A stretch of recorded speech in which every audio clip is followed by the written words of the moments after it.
Y vamos a ver ahora en los ejercicios número 11, 12, 13, 14, 15, 16 y 17. Hasta ahí.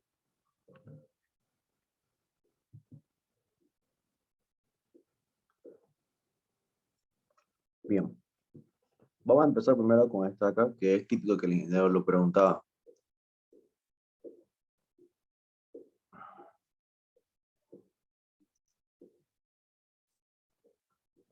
¿Pueden ver mi pantalla?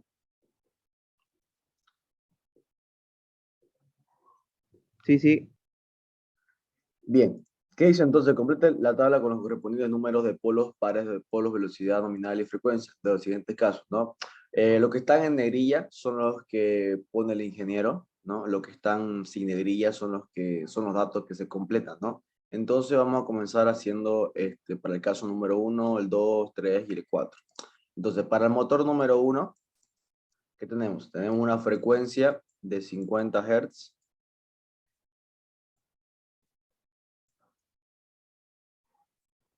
Tenemos un número de pares de polos, que yo llamo P, es igual a 2.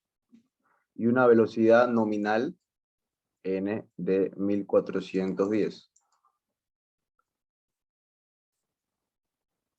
La velocidad nominal es la velocidad a la que está girando el rotor, ¿no? En un motor asíncrono hay una diferencia de velocidades. La velocidad del rotor es diferente a la velocidad impuesta por la red. Y es lo que se llama esto el deslizamiento, que ocurre en este caso, ¿no? Para motores asíncronos. Por eso se llama asíncrono, ¿no? Porque hay una asincronía en la velocidad impuesta por la red y la velocidad a la que realmente va a girar el rotor. Entonces, ¿qué nos pide primero? Número de pares de polos, eso está fácil. Los pares de polos son 2, entonces el número de polos va a ser el doble, ¿no ves? De los pares de polos, o sea, 4, ¿no? Porque son pares de polos, ¿no? ¿Qué más? Nos pide la velocidad de sincronismo. La velocidad de sincronismo se utiliza esta fórmula de acá. N1 igual a 60 F sobre P. O sea, 60 por la frecuencia por el número de pares de polos. Entonces sería 60 por la frecuencia que vale 50 por el número de pares de polos, 2. Entonces, ¿cuánto sería? Sería 3000 dividido entre 2, 1500.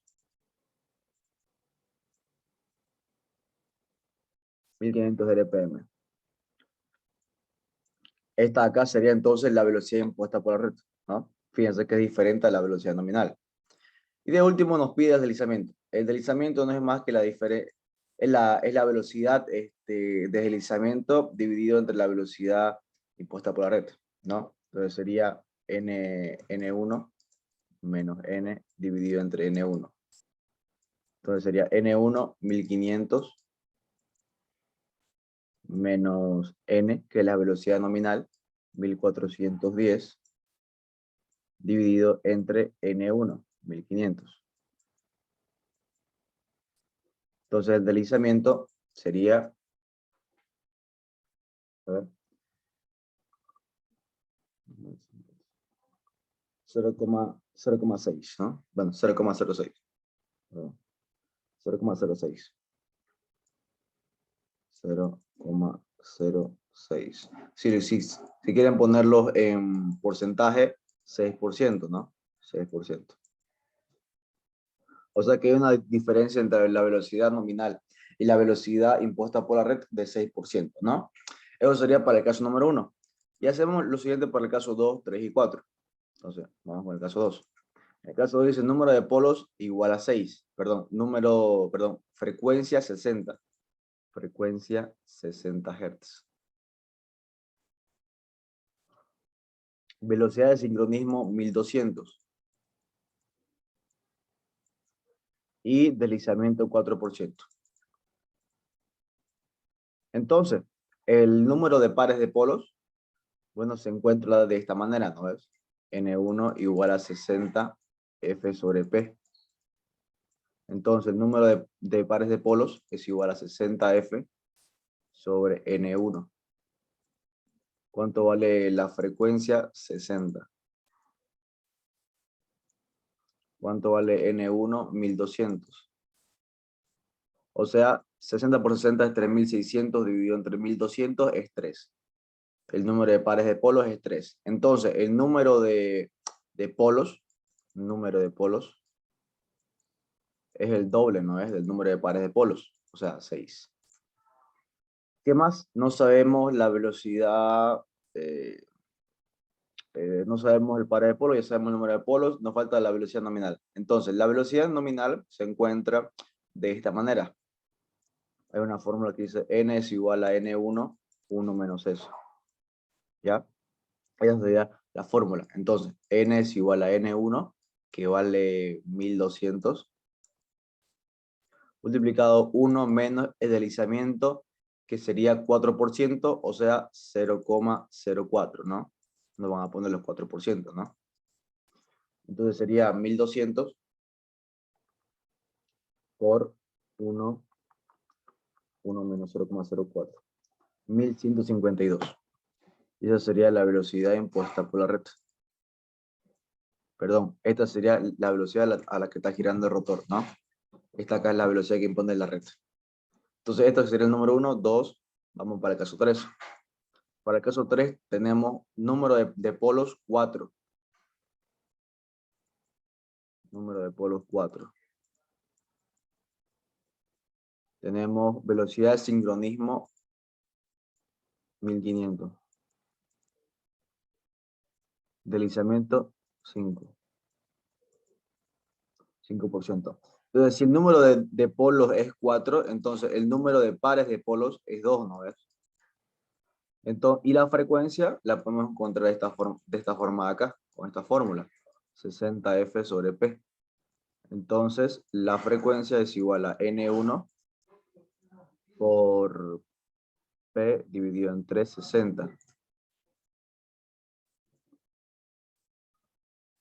¿Cuánto es? 1500 por 2 dividido entre 60. Entonces, F es igual a 3000 dividido entre 60, 50. 50 Hz. ¿Qué más? La frecuencia ya la hemos encontrado, el número de polos también ya la hemos encontrado, nos falta la velocidad nominal. Y para encontrar la velocidad nominal, ya sabemos la fórmula, está acá. N es igual a N1, 1 menos S. Sería N igual a N1, que vale 1500. 1 menos S, que vale 0,05. Entonces aquí N no va a salir 1425.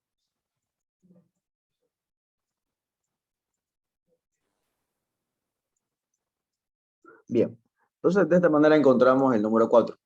Y finalmente el número 3. Y ahora finalmente el número 4 tenemos frecuencia 60 Hz,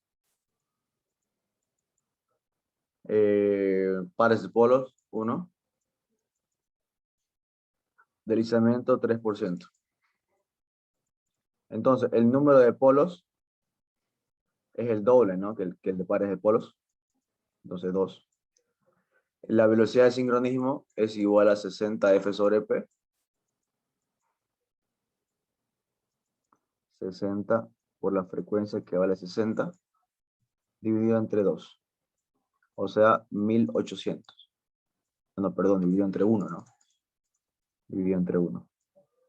O sea, 3600.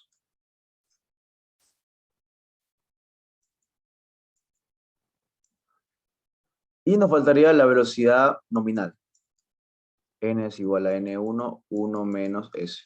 Entonces sería N igual a 3600, 1 menos 3%, 0,03. Entonces N es igual a 3600 por 1 menos 0,03. 3492.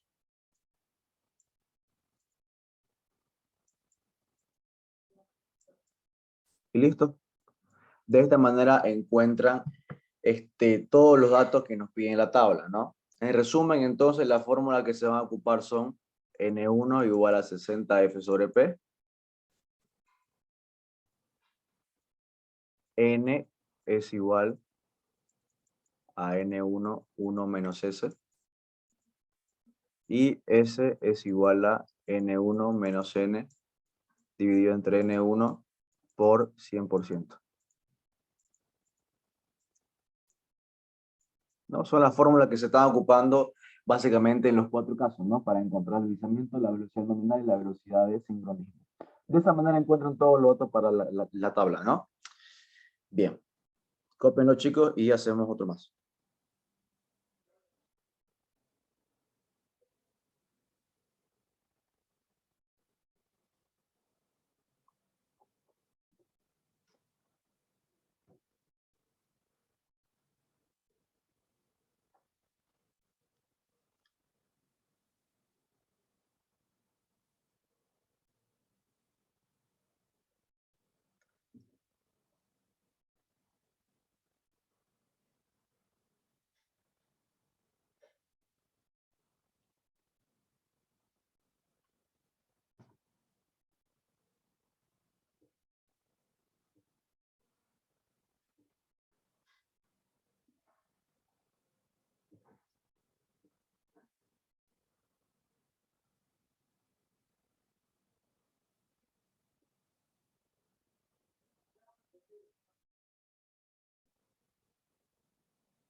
Bien, vamos a ver ahora el siguiente.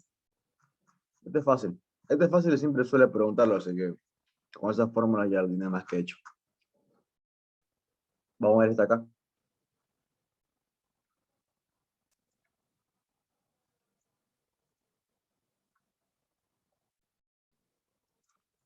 Disculpe, Auxi, el Sí. ingeniero igual pide que grafiquemos o más es, la, más es el cálculo. No te pide que grafiques nada.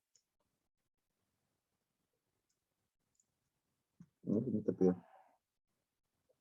Ya. Bien, hagamos entonces el número 12. Sí, 12. ¿Qué dice? Un motor de inducción de dos polos 50 Hz, suministra una potencia de 15 kilowatts a una carga de velocidad de 2950. O sea, 2950 es la velocidad nominal.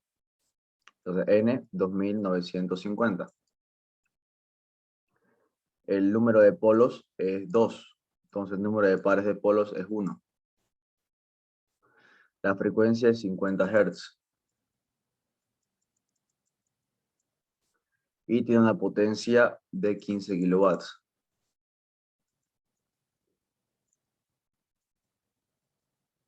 Entonces, ¿qué nos pide primero el deslizamiento del motor? Para encontrar el deslizamiento del motor tenemos que encontrar primero su velocidad nominal, perdón, su velocidad síncrona, que sería 60F sobre P. 60 por la frecuencia dividido entre el número de pares de polos, 1 da 3000 RPM. Y el deslizamiento entonces sería N1 menos N dividido entre N1. Y esto nos va a dar 3000 menos N, que vale 2950, dividido entre N1, que vale 3000. Entonces, el deslizamiento va a ser igual a ver, 3000 menos 2950 dividido entre 3000, 0, perdón, 0,017. 0,0167. ¿No? Ese es el deslizamiento. Bien. Inciso B, ¿qué nos pide? El par inducido en el motor. El par inducido en el motor es igual a la potencia que le estamos suministrando dividido entre la velocidad a la que está rotando el motor, ¿no? La velocidad angular. La potencia la sabemos, sería 15. 15 por 10 a la 3. suponiendo que no hay pérdidas, ¿no? Que sería, o sea, ese par inducido sería el que nos está dando la red, 15 por 10 a la 3, dividido entre la velocidad angular que nos está dando, bueno, perdón, no, bueno, está mal. El par inducido es el par final, ya el par final, sería el par de carga, ¿ya? Bueno, vamos a hacer los dos. El par inducido entonces sería 15 por 10 a la 3 dividido entre W. Bueno, y W sería igual a 2pi sobre 60 multiplicado por la velocidad en RPM de síncrona, ¿ya? Entonces sería W1 es igual a 2pi dividido de 60 por 3000, que sería la velocidad, que sería el par que nos está dando la tensión, perdón, la línea. 15 por 10 a la 3 dividido entre 2pi 60 por 3000. Entonces, la red nos está dando un par de este inducido de carga de 47,75 Newton metro. Ahora bien, el par que realmente vamos a inducir nosotros en la carga, no, el par final, el par de cargas se llama, va a ser la potencia dividido entre W1, ¿no? Que va a ser igual a 15 por 10 a la 3 elevado al cubo dividido entre 2pi 60 dividido multiplicado por 2950. Sería 15 por 10 a la 3 dividido entre 2pi 60 por 2950. Sería 48.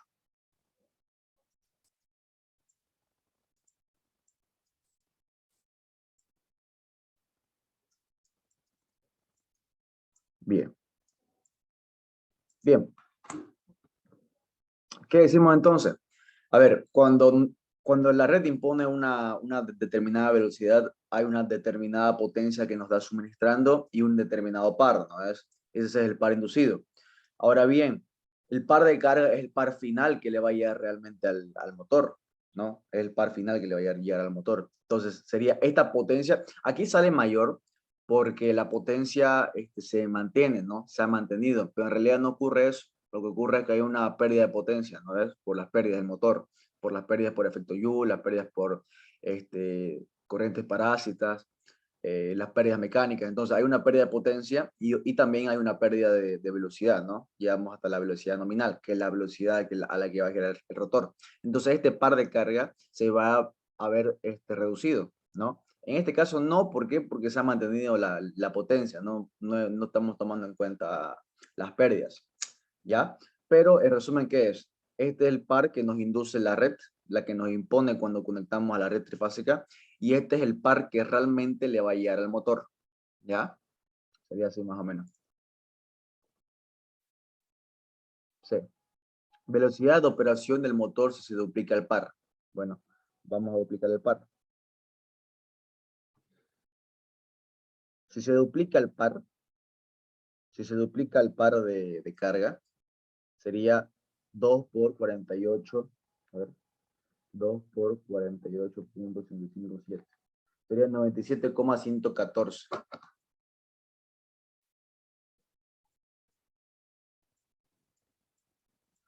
Ya, entonces, ¿qué tendríamos? Tendríamos 97,114 Newton metro y podemos encontrar cuánto sería la nueva velocidad nominal. La nueva velocidad nominal sería, a ver, 97,114 igual a la potencia si se mantiene normal, ¿no? Y a la 3. Dividido entre 2pi 60 multiplicado por n. Entonces, ¿cuánto sería n? A ver, 15 por 10 a la 3, 2pi 60 por 97,114. 1400, sería 1474,96. 2 RPM. Entonces, el deslizamiento sería igual a deslizamiento sería igual a N1 menos N dividido entre N1 por 100%. Entonces esto acá sería igual a N1 que vale 3000 menos, no.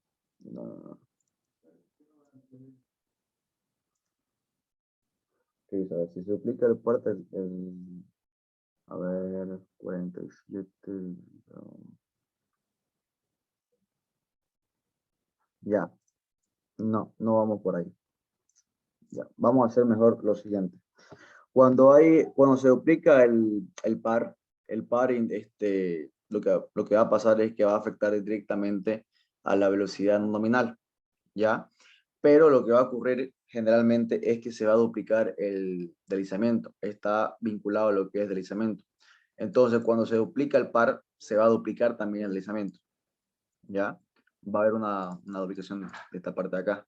Se va a duplicar. Entonces, S sería igual al doble del deslizamiento que hemos encontrado, 0,0177. Entonces sería 2 por 0,0177. 2 por 0,0, que es 0,0334. 0,0334. Entonces la velocidad nominal, la velocidad de operación, ahora sí la podemos encontrar, N1, 1 menos S. La que no se ve afectada es la velocidad de sincronismo, ¿no? La velocidad de sincronismo va a ser siempre la misma, porque depende de la frecuencia de la red y depende del número de polos del que está construido. Entonces nunca no se va a ver afectada. La que sí se va a ver afectada es la velocidad de operación.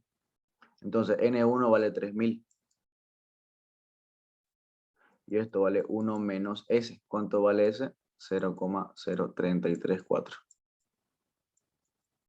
Entonces sería 3000.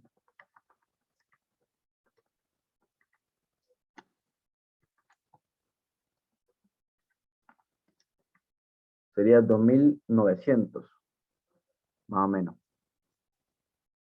2900 RPM. Bien, sería esa cantidad de carga. A ver, vamos a ver.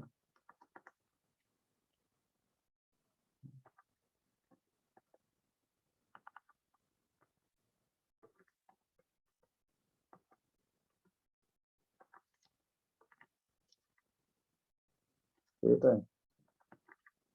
Ya. Bien, entonces esa sería la velocidad de operación del motor si se duplica la carga. Ahora de último nos pide la potencia que será suministrada por el motor cuando se duplica el par. Entonces la potencia que será suministrada, aquí ahí cometí el error, la potencia también se va a ver afectada, ¿no? Si aumentamos el par también se va a ver afectada la potencia, entonces hay que modificar también ese parámetro. Entonces, el par es igual a la potencia dividido entre la velocidad. Entonces, para que esto sea igual, entonces la potencia va a ser el par que se ha doblado, que ahora es 97,114, multiplicado por W, que vale ahora 2pi 60, multiplicado por 2900. Ahora sí encontramos la potencia. La potencia también se da más o menos a multiplicar. 97.114 por 2pi 60 por 2900. Sale 24,5, 29,5. 29,5 kilowatts, ¿no? Ahí fue un error que cometí. Bueno, cuando se duplica el par también entonces se va a duplicar el deslizamiento. Entonces se duplica el deslizamiento y esto se va a ver afectado en la velocidad de operación. Y también, bueno, si se duplica el par, la potencia también va a sufrir un aumento, ¿no? Casi el doble, no casi el doble por lo que estamos viendo. Y esa va a ser la nueva potencia que estamos buscando, ¿no? 29,5 kilowatts. ¿Cuándo se ha duplicado el par? ¿No? Cuando se ha duplicado el par. ¿Bien? ¿Qué opinan, chicos? Y el siguiente sería este de acá, que es corto, igual.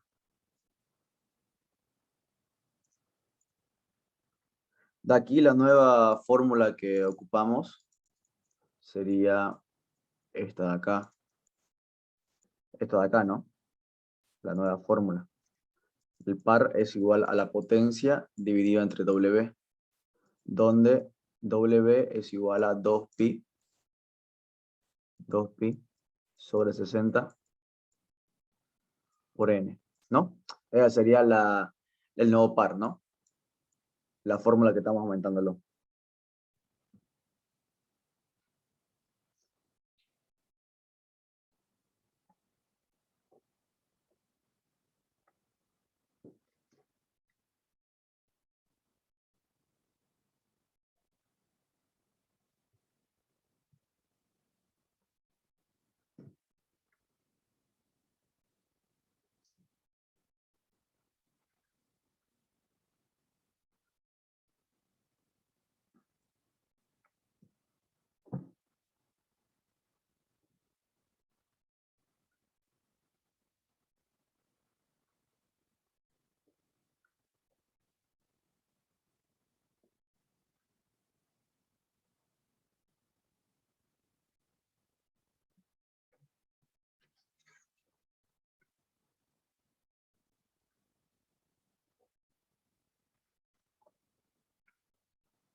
Bien, vemos la siguiente.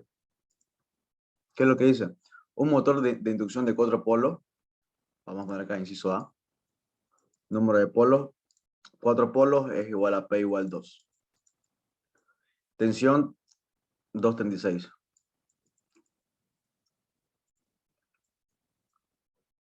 Potencia 16 HP. Frecuencia 60 Hz. Conectado en estrella funciona con un deslizamiento en plena carga de 4,5%.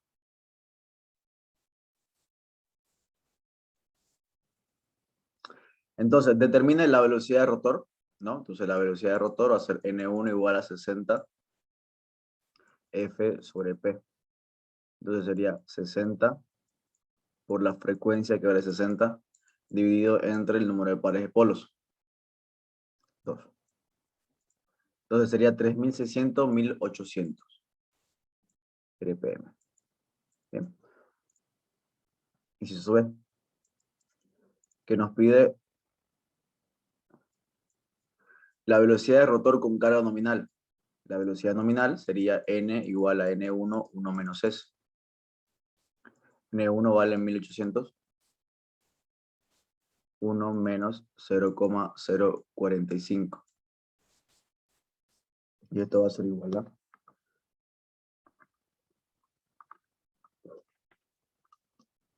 1719.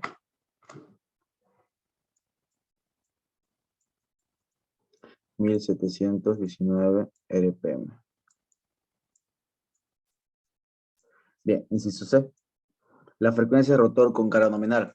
Y aquí aumentamos otra fórmula, una fórmula nueva. La frecuencia de rotor es igual al deslizamiento por la frecuencia impuesta por la red. Ya, esa sería la fórmula. Otra fórmula más.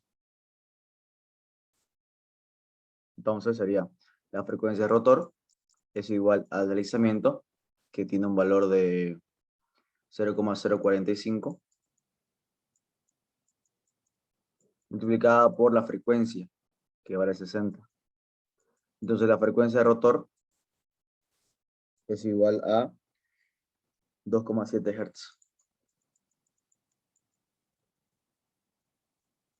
2,7 Hz. Se podría encontrar de otra manera, se podría encontrar de otra manera, ¿no? Así, a ver, de otra manera podría ser el deslizamiento es igual a N1 menos N dividido entre N1. N representa la velocidad impuesta por la red, perdón, por el rotor, ¿no? La velocidad a la que gira el rotor. N1 la impuesta por la red. Habría otra manera de encontrarla, ¿no? Fíjense que aquí ese deslizamiento es igual a la frecuencia de rotor dividido entre la frecuencia que estamos girando, ¿no? Entonces también se podría poner de esa manera el deslizamiento, ¿no? Como la relación entre la frecuencia a la que está el rotor girando y la frecuencia impuesta por la red. Podríamos entonces encontrar esa relación nominal, ¿no? Esa relación que hay ahí. Y sencillamente que tendríamos, a ver, N1 es igual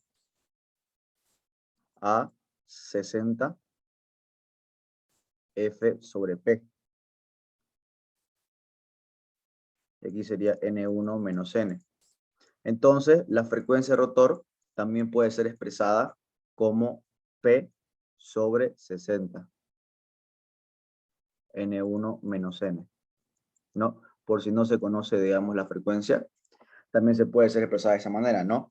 P dividido entre 60 por N1 menos N, ¿no? Y si ustedes reemplazan aquí todo eso, se van a dar cuenta que sale igual 2,7%, ¿ya? Y ahora vemos el inciso D. ¿Qué dice? El par del eje del motor con carga nominal. Entonces, el par de carga es igual a la potencia de carga dividido entre la velocidad angular. Entonces, la potencia de carga la tenemos, bueno, la encontramos, ¿no? ¿Cuánto es el motor? Tiene una potencia de 16 HP, ¿no? Entonces sería 16 HP y convertimos, ¿no? Un HP es igual a 746 watts dividido entre W, 2pi60, multiplicado por la velocidad nominal. Y la velocidad nominal tiene un valor de 1719. Bueno, y listo. Entonces ustedes encuentran aquí cuánto sería. Entonces, 16 por 746 dividido entre 2pi 60 por 1719. 66,31. Y listo. Entonces, esta acá sería la velocidad, perdón, esta acá sería la carga del eje del motor, ¿no? A la que vaya realmente a la carga que queremos controlar. ¿Ya? De acá entonces fíjense que hemos aumentado otra fórmula más. Esta fórmula de acá. La frecuencia de rotor es igual al deslizamiento por la frecuencia. Y bueno, esta fórmula acá que ya la habíamos puesto anteriormente. Entonces, estas dos fórmulas acá son las fórmulas nuevas que ustedes van a aumentarle, ¿no? Estas dos fórmulas ahí. ¿Bien? Bien, chicos. Hagamos otra más. Cópienlo esto y hacemos otra más.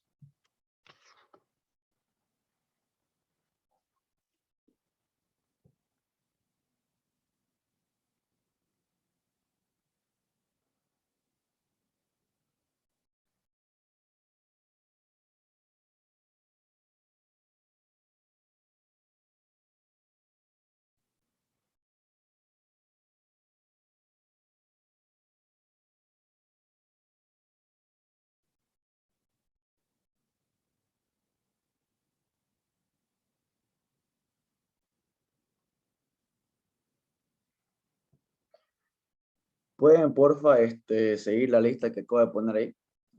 Ese mensaje que mandé, pueden anotarse, por favor, en la lista.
Bien, chicos.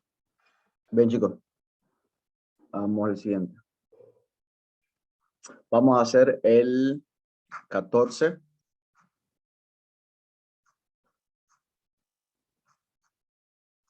Y el 17. Se lo dejo de tarea el 16 y el 15. ¿Qué van a saber hacerlo? No es más que que seguir el orden que ahorita vamos a ver. Entonces, vamos a ver el número 14.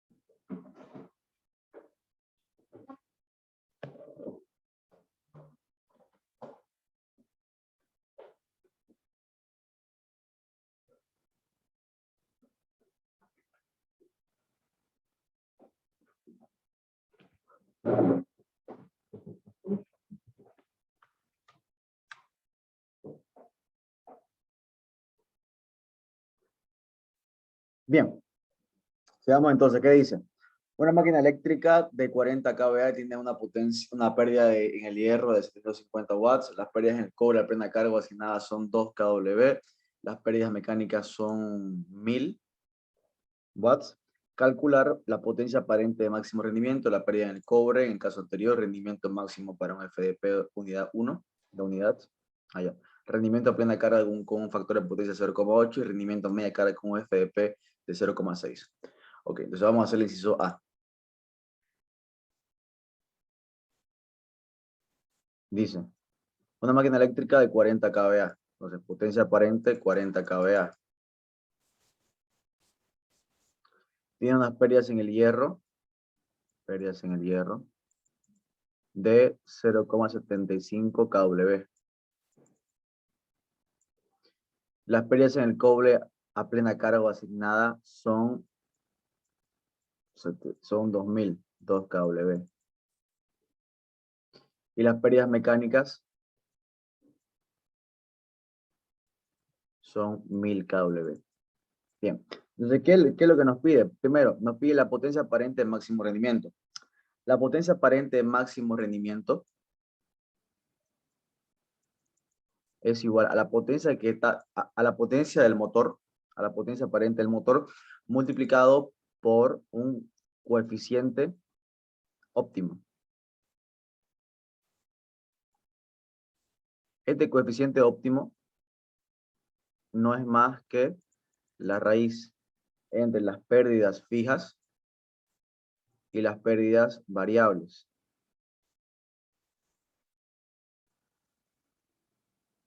C óptimo es igual a la raíz de las pérdidas fijas dividido entre las pérdidas variables. ¿Cuánto sería eso? A ver, ¿cuáles son las pérdidas fijas? Tenemos tres tipos de pérdidas, ¿no? Las pérdidas en el hierro, las pérdidas en el cobre y las pérdidas mecánicas. ¿Cuáles son las pérdidas fijas? ¿Quién sabe?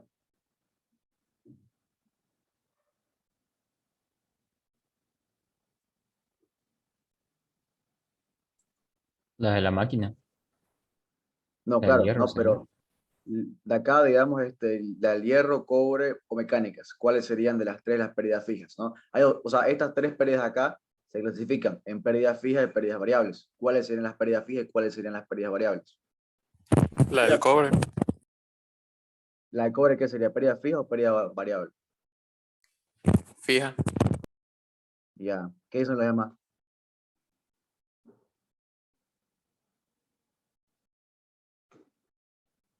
A ver, las pérdidas fijas son las que, como su nombre lo dice, son las fijas. Son las que, aunque se cambie las condiciones de operación del motor, no van a variar.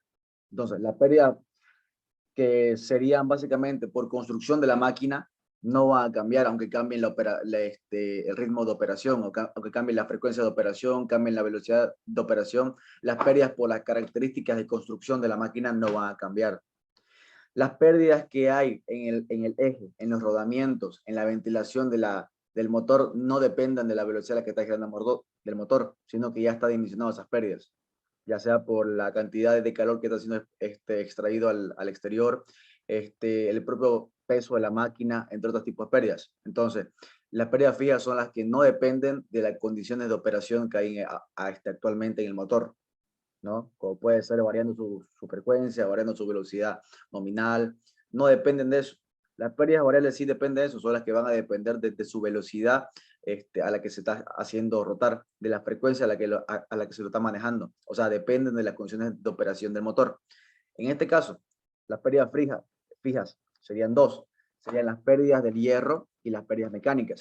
¿Por qué las pérdidas del hierro y las pérdidas mecánicas? Las pérdidas del hierro y las pérdidas del hierro son las pérdidas que hay por la construcción de la máquina. Son las pérdidas parásitas, ¿no? Son las pérdidas parásitas, son las pérdidas por estéresis. Entonces, ese tipo de pérdidas ya son inherentes a la propia máquina, ¿no? Están tabuladas. Entonces, son pérdidas que son fijas, como se indica, ¿no? En cambio, y las pérdidas mecánicas son las pérdidas que hay pues, en los rodamientos, en los ejes, en la propia ventilación, en la lubricación. Son pérdidas que ya están tabuladas, que no dependen del motor, no van a depender del tipo que está manejando el motor, sino que van a depender de del propio elemento mecánico, ¿no? Que se calcula con otros cálculos mecánicos, ¿no? Entonces no depende de esto, depende de un rendimiento mecánico, ¿no? Por así decirlo, de un rendimiento mecánico. En cambio, las pérdidas variables son las pérdidas que hay en el cobre, son las pérdidas que hay en el cobre. ¿Y por qué las pérdidas que hay en el cobre? Bueno, porque las pérdidas del cobre son las pérdidas eléctricas, son las pérdidas que hay por efecto Joule. Y saben que el efecto Joule, bueno, se ve, es I al cuadrado por R, ¿no es?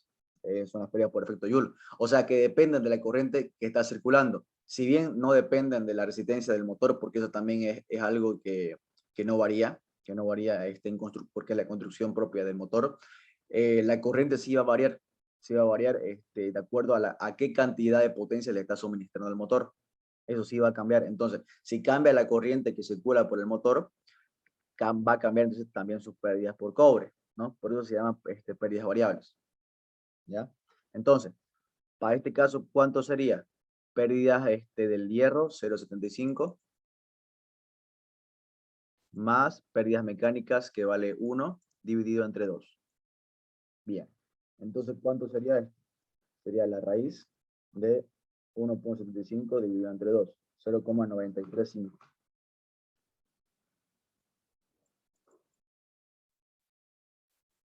Entonces, la pérdida de máximo rendimiento, perdón, la potencia de máximo rendimiento sería 40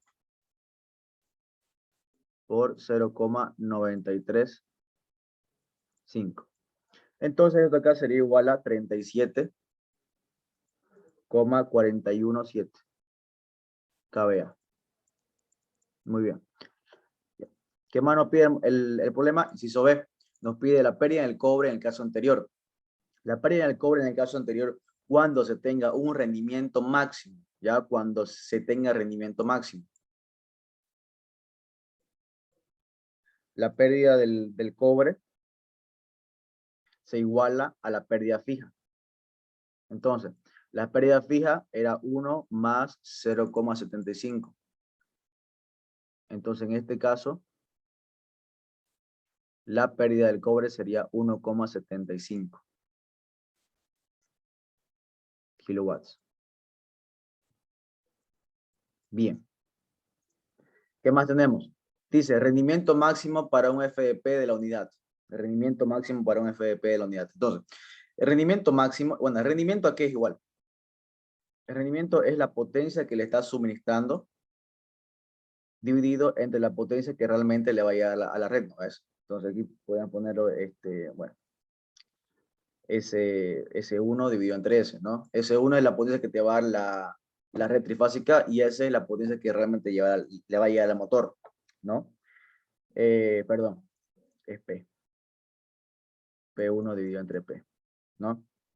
Entonces, P1 a qué es igual, es la potencia que le está dando que te está dando la red trifásica. Entonces, ¿cuánto sería? Sería la potencia aparente de máximo rendimiento multiplicado por el FDP, ¿no es?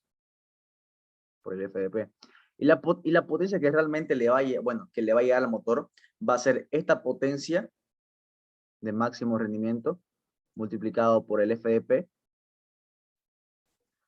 pero restado, no, perdón, sumado a 2 veces la pérdida variable, las pérdidas fijas, ¿no?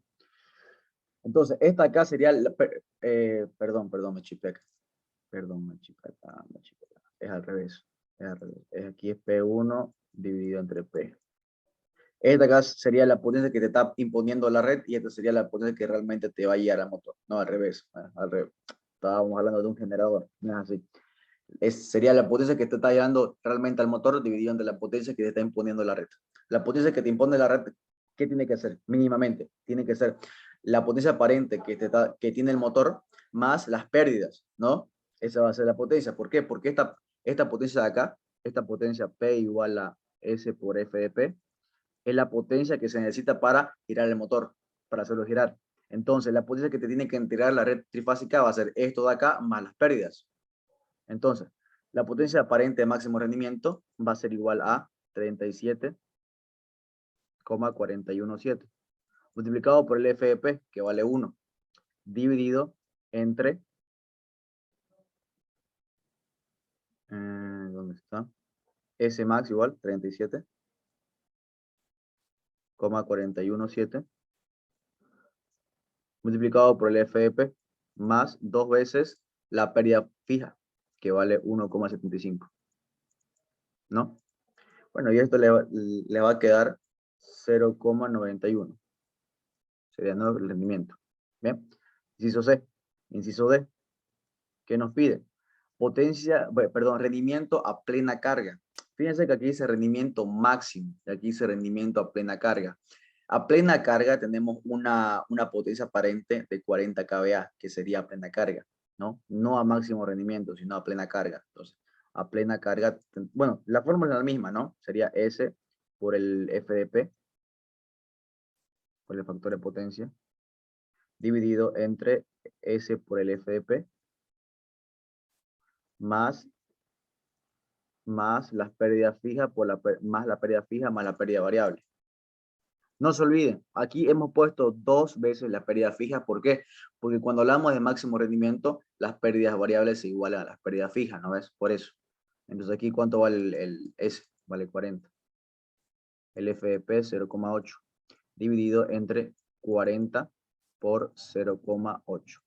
Más las pérdidas fijas 1,75. Más las pérdidas variables 2. ¿No? Estamos hablando de todo esto en kilowatts, ¿no? Entonces sería 0,895. Listo. Entonces finalmente para acabar, ¿qué tendríamos? Tendríamos rendimiento a plena carga, perdón, rendimiento a media carga. Hemos dicho a plena carga, ahora tenemos a media carga. Rendimiento a media carga con un FEP de 0,6. A media carga obviamente es la mitad de los 40, o sea 20 kVA, perdón. Con un FEP de 0,8, perdón, 0,6. Entonces nos pide rendimiento. Si ustedes cambian esta potencia aparente, lo que también va a cambiar es la pérdida variable, ¿no? Porque hemos dicho que son pérdidas variables, o sea, la pérdida del cobre va a variar.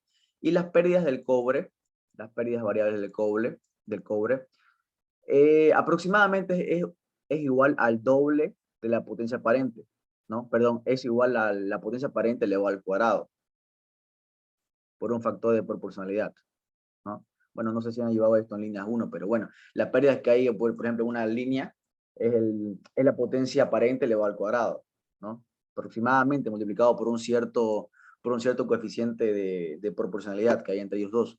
Entonces, la potencia del cobre la potencia del cobre cuando es a plena carga es igual a 2, ¿no es? Y aquí no sabemos cuánto vale B. Y S vale 40, ¿no? A plena carga, Entonces, B va a ser igual a 0,00125. Pero a media carga tenemos una pérdida del cobre igual a 0,125 multiplicado por S. ¿Cuánto vale S? La mitad, 20 al cuadrado. Bien. Entonces la pérdida del cobre nueva va a ser 1/2. Esta acá es la pérdida del cobre cuando tenemos media carga, ¿no? Entonces finalmente el rendimiento, ¿a qué va a ser igual? Va a ser igual a la potencia por el FDP dividido entre la potencia por el FDP más las pérdidas fijas, más las pérdidas variables. ¿Listo?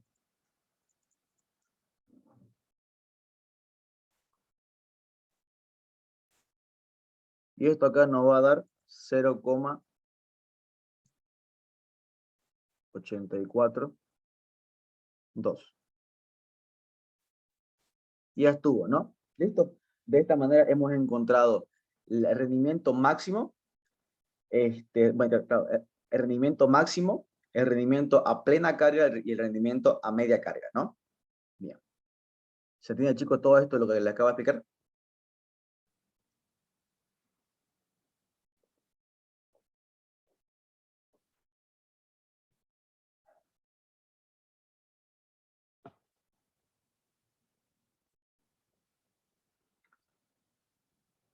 Bueno, voy a suponer que se entendió entonces. Cualquier pregunta la pueden hacer, no hay problema. También suele preguntarlo. Así que es bueno que lo sepan.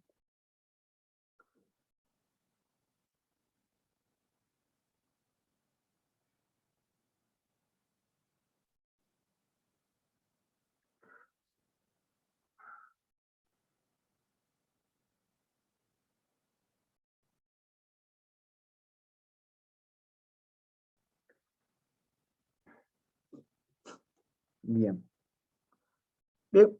Y de último les voy a explicar el balance de potencia.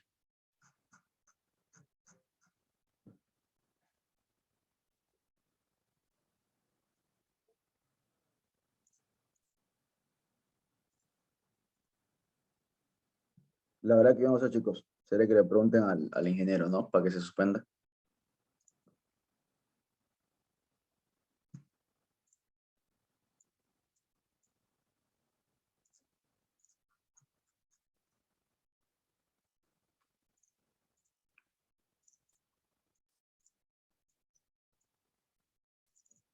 Bien. Miren, tenemos un motor trifásico con una determinada tensión de línea, una frecuencia, bueno, una potencia que está en la placa característica, una corriente que está tomando de esta línea, un FDP. Tenemos también las pérdidas del cobre en el estator, en el rotor, las pérdidas mecánicas y las pérdidas en el núcleo. Nos pide determinar la potencia en el entrehierro, la potencia convertida, la potencia de salida y la eficiencia del motor.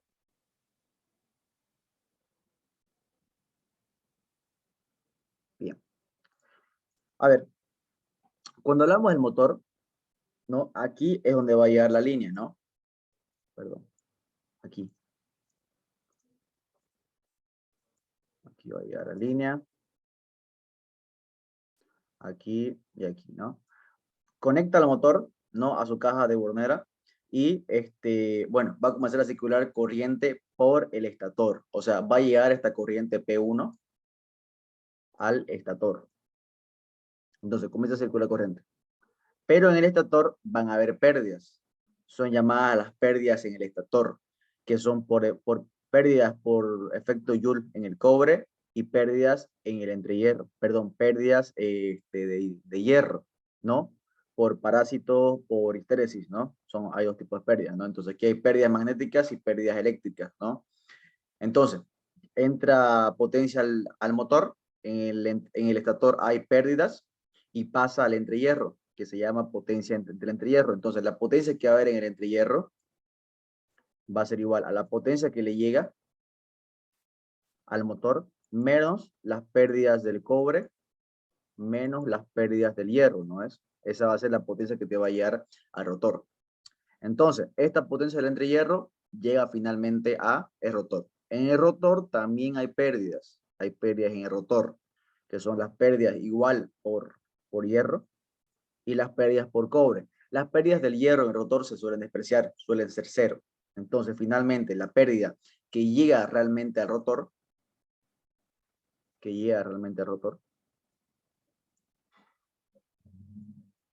¿no? Las pérdidas que, bueno, perdón, la pérdida que llega realmente al rotor es PA, ¿no? Que sería la potencia del entrehierro. La pérdida, bueno, la potencia que va a salir del rotor, ¿no? Entonces va a ser PA menos PSU2. Y finalmente, la potencia que realmente se le va a entregar a la carga, va a ser esta potencia de acá, que sale del motor, que sale del rotor, menos las pérdidas mecánicas. Las pérdidas mecánicas, ¿no? En el eje, por el rodamiento, etc. Entonces son estos tres tipos de potencia que nos va a interesar, ¿no? Nos interesa la potencia en el entrehierro, la potencia la que sale del rotor y la potencia útil que realmente le va a llegar a la carga. En resumen, llega a potencia, hay pérdidas en el rotor, PS1 y PF1, sale al entrehierro, en el entrehierro tenemos esta fórmula de acá, que es la potencia que realmente le va a llegar al rotor. En el rotor hay pérdidas en el rotor, ¿no? Se suele tomar únicamente la pérdida por efecto Joule. Entonces, sale potencia del rotor con esta pérdida de acá y hay pérdida mecánica. Hay pérdida mecánica y finalmente la pérdida útil es esta de acá, ¿no? Serían las fórmulas, ¿no? Así de manera rápida. Entonces, dice, ¿qué tenemos? Potencia en el entrehierro. Muy bien. Entonces, inciso A. Inciso A. Tenemos potencia en el entrehierro. La potencia en el entrehierro es P sub A igual a P1 menos PSU1 menos PF1. Bien, entonces P1 ¿cuánto vale? Ah, no sabemos cuánto vale P1, hay que encontrarla. P1, aquí es igual la raíz de 3 por la tensión, por la corriente, por el coseno de phi. No, es la corriente trifásica.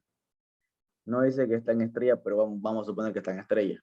Entonces sería raíz de 3 por la tensión 480 por la corriente 60 Hz por el FDP 0.85. Entonces, esta potencia de acá es 42,4 kilowatts. 42,4 kilowatts.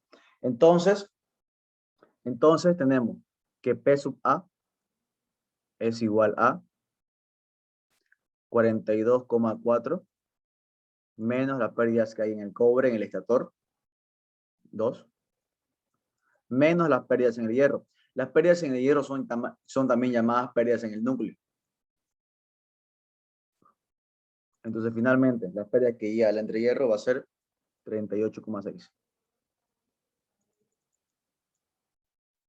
Bien. Inciso B. ¿Qué más? Nos pide la potencia que hay, la potencia convertida. La potencia convertida es esta de acá. Sería P sub A menos PSU2. P sub A es 38,6 menos las pérdidas que hay en el cobre de rotor, que vale 700. O sea, 0,7. 37,9. Luego tenemos la potencia de salida. Finalmente, la potencia de salida sería P sub U igual a la potencia convertida menos la potencia mecánica. Entonces, la potencia convertida, 37,9. Menos la potencia mecánica, que vale 600. 0,6. Entonces, finalmente, la potencia útil va a ser 37,3 kilowatts. Y finalmente, rendimiento. El rendimiento va a ser la potencia útil dividido entre la potencia que te llega al motor.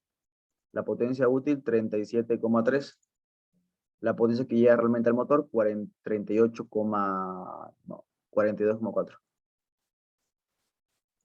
Entonces, final por 100%. Entonces, el rendimiento del motor va a ser 87,97. Y listo. De esta manera es como resolveríamos este problemita, ¿no? ¿Qué serían las fórmulas que ustedes tienen que adjuntar a su coso, ¿no? A su formulario.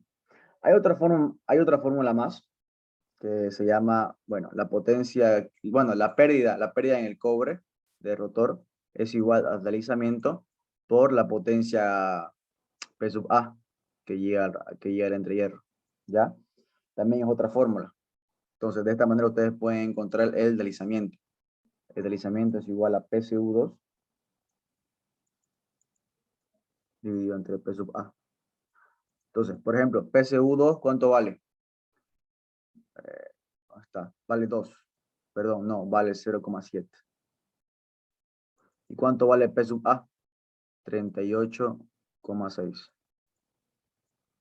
Entonces, ¿cuánto sería el valor del deslizamiento? 0,7 dividido en 38,6. 0,018. Ese sería el valor del deslizamiento. ¿Ya? Esta es otra fórmula, para que la anoten.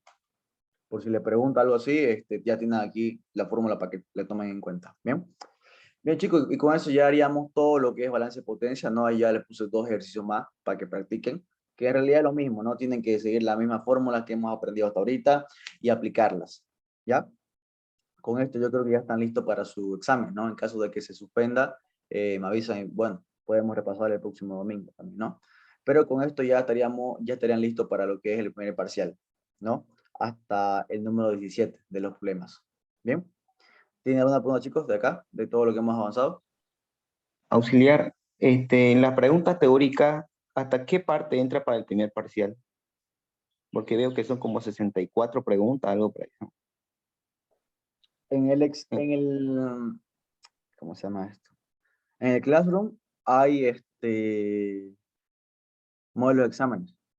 Entren ahí, fíjense, hay exámenes del anterior semestre, del anterior semestre, y fíjense qué preguntas hay del primer parcial, qué preguntas hay del segundo parcial, y sáquenlas de ahí. Están mezcladas, yo las mezclé, no las puse en orden, pero están ahí las del primer parcial y la del segundo parcial. Vayan a Classroom, vean los modelos de exámenes y estudienlo los que están del anterior semestre, ¿no? O del anterior semestre. Ahora vamos a ver.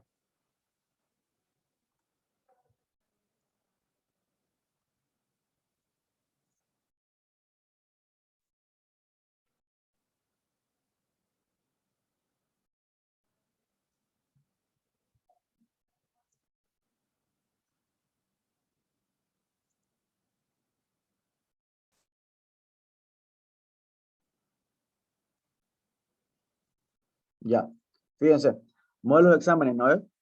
Exámenes semestre 1, 2021, primer parcial. Aquí están todas.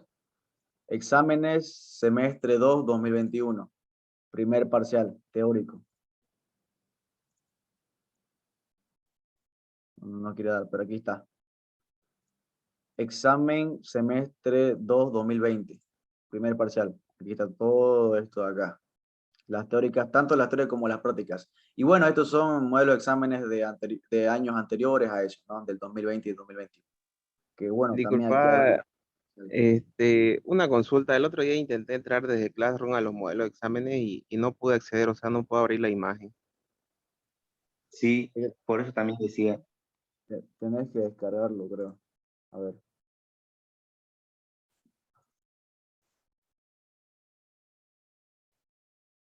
Aquí, fíjense, lo descargan.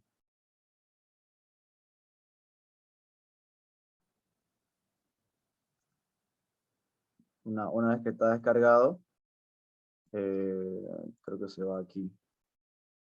No, lo tengo acá. Ya, una vez que está descargado, pues está extraer aquí.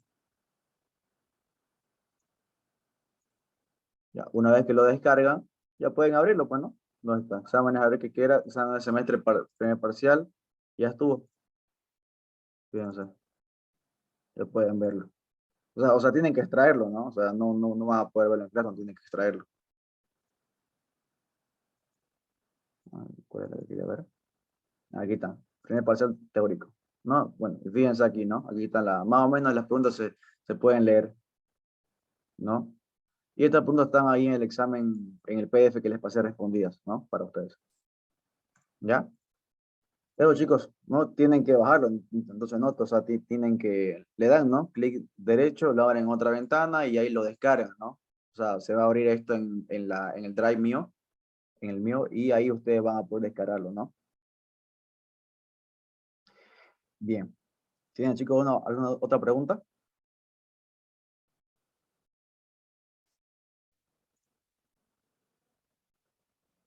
Bien. Con eso, chicos, entonces ¿El acabaríamos. INGE toma en cuenta el procedimiento?